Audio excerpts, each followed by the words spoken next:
अस्सलाम वालेकुम नाज़रीन, मैं हूं शबीर हसन आबिदी और आप देख रहे हैं मेरा YouTube channel Shabbir Hasan Abidi official. नाज़रीन, आज का हमारा मौजू है कि इंतखाबात से पहले इस्तेहकाम पाकिस्तान पार्टी की ज़रूरत आखिर क्यों पेश आई। मुख्तलिफ अखबार में सियासी इत्तेहाद और जमातें बनती और टूटती रही हैं और सियासी अखबार और दौरे आमदियत में नए नए सियासी बंदोबस्त किए जाते रहे हैं। इस्तेहकाम पाकिस्तान पार्टी की बात की जाए तो बज़ाहिर इसमें बड़ी तादाद में वो सियासी रहनुमा शामिल हैं जो कि 9 मई के वाक़े से पहले तहरीक इंसाफ का हिस्सा थे। सियासी मुबस्सिरीन के मुताबिक इस नई पार्टी की बुनियाद सिर्फ 9 मई के वाक़यात को करार नहीं दिया जा सकता है। अगर तारीख पर नजर दौड़ाई जाए तो मालूम होता है कि ऐसी जमातों के पीछे ताकतवर लोग होते हैं जो कि मुकम्मल प्लानिंग करते हैं और नई जमात का स्ट्रक्चर डिज़ाइन किया जाता है। ये कौन लोग होते हैं ये हम सबको मालूम है, आपको मालूम है। किन लोगों ने IGI को बनवाया था, किन लोगों ने मुस्लिम इत्तेहाद को बनवाया था, किन लोगों ने पीपल्स पार्टी पैट्रियट को बनवाया था। ये अमल आज भी जारी है और इसकी मिसाल इस्तेहकाम पाकिस्तान पार्टी है। हमारे ताकतवर हल्के सियासत से बेदखल नहीं होते, आज भी उनकी सियासत में मुदाखलत जारी है और इस मुदाखलत का बुनियादी मकसद सिर्फ ये है कि ताकतवर लोग अपनी अचारादारी कायम रखना चाहते हैं। इन ताकतवर हल्कों को दो तरह के खतरात लाहक होते हैं। नंबर 1, अगर कोई सियासी जमात अवाम में इतनी मकबूल हो जाती है कि एक वाज़ेह बर्तरी के साथ और बिना किसी सहारे के मरकज़ में हुकूमत बना ले और कानून साजी में और फैसला साजी में किसी की उसको ज़रूरत ना हो, तो ये ताकतवर हल्कों को किसी सूरत कबूल नहीं है, क्योंकि वो आपको आईनी और कानूनी लिहाज से रोक नहीं सकते हैं और अपनी मर्जी भी आप पर मुसल्लत नहीं कर सकते, क्योंकि ताकतवर हल्के जोड़ तोड़ के माहिर होते हैं। इत्तेहादियों को जोड़कर आपकी हुकूमत बनवा देते हैं और आप फिर उनके आगे मजबूर रहते हैं। अगर आप उनसे इख्तिलाफ करते हैं तो उन्हें इत्तेहादियों को तोड़कर वो आपकी हुकूमत गिरा देते हैं। ऐसा माजी में भी होता रहा है और तहरीक इंसाफ के साथ भी ऐसा ही हुआ। तहरीक अदम एतमाद की एक बड़ी मिसाल हमारे सामने है कि किस तरह से 2018 में इत्तेहादियों को जोड़कर PTI को हुकूमत दी और जब खान साहब के साथ इख्तिलाफ होना शुरू हुआ तो सब इत्तेहादी अलग होना शुरू हो गए या अलग कर दिए गए।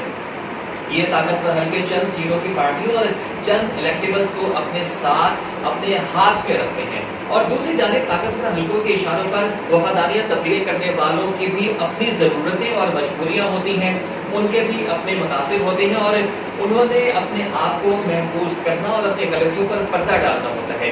ऐसे तमाम लोग नई पार्टी में जमा होकर उसको तक़वियत देते हैं। सियासी जमातों के रवैये अपोजिशन और हुकूमत में होते हुए तब्दील होते रहते हैं।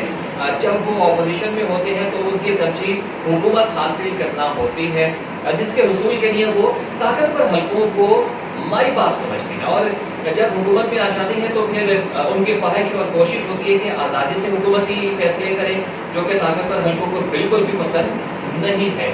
नंबर 2, अगर कोई सियासी जमात इतनी परवरिश पा जाती है कि वो अपने आप पर एतमाद करने लग पड़ती है या फिर ताबे रहना पसंद नहीं करती, तो ये भी ताकतवर हल्कों को बिल्कुल पसंद नहीं और यूँ एक बार फिर नई सियासी जमात की ज़रूरत पड़ जाती है और फिर उस जमात को तोड़ फोड़ करके अपने ताबेदारों की एक नई और मसनूई जमात बना दी जाती है, जो कि इस वक्त तहरीक इंसाफ के साथ तोड़ फोड़ करके तहरीक अदम इस्तेहकाम के बाद हुकूमत जाने के बाद तहरीक इस्तेहकाम पाकिस्तान की सूरत में सामने हुआ है। अब अहम सवाल ये है कि क्या वाकई पाकिस्तान को इस्तेहकाम के लिए एक नई सियासी जमात की ज़रूरत थी या फिर ये सब कुछ पॉलिटिकल इंजीनियरिंग का पुराना खेल है जो कि अब खेला जा रहा है और पाकिस्तान की तारीख में बार बार ये खेला जा रहा है और इसलिए खेला जा रहा है और खेला गया है कि सियासी जमातें इक़्तिदार में आने के लिए कुछ अरसे के बाद अपनी मर्जी करना या तो शुरू कर देती हैं या फिर अपनी मर्जी करना चाहती हैं। तो इसका जवाब ये है कि बिल्कुल इस वक्त पॉलिटिकल इंजीनियरिंग हुई है और लगातार हो रही है, लेकिन बज़ाहिर ये पॉलिटिकल इंजीनियरिंग कोई खास मौसर नहीं होगी, क्योंकि इलेक्टेबल्स तो पार्टियां बदल सकते हैं और एक पार्टी से दूसरी पार्टी में जा सकते हैं, मगर वोटर्स का मामला कुछ और है, वो अलग है। एक को वोटर इतनी आसानी से पार्टी नहीं बदलता, बल्कि पार्टी बदलने वालों को ही मुस्तरद कर देता है और खान साहब के वोटर का तो रवैया इस मामले में काफ़ी हद तक सख्त है।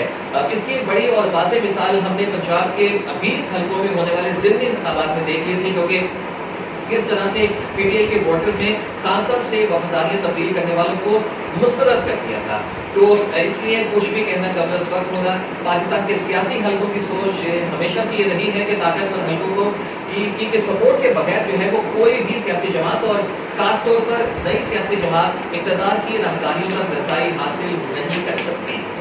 इसकी एक बड़ी वजह यकीनन हमारे ताकतवर हलकों का अपना किरदार है, क्योंकि एस्टेब्लिशमेंट अपनी ज़रूरत के तहत सियासी जमातों को बनाती और तोड़ती रही है और आज भी ये काम जारी है।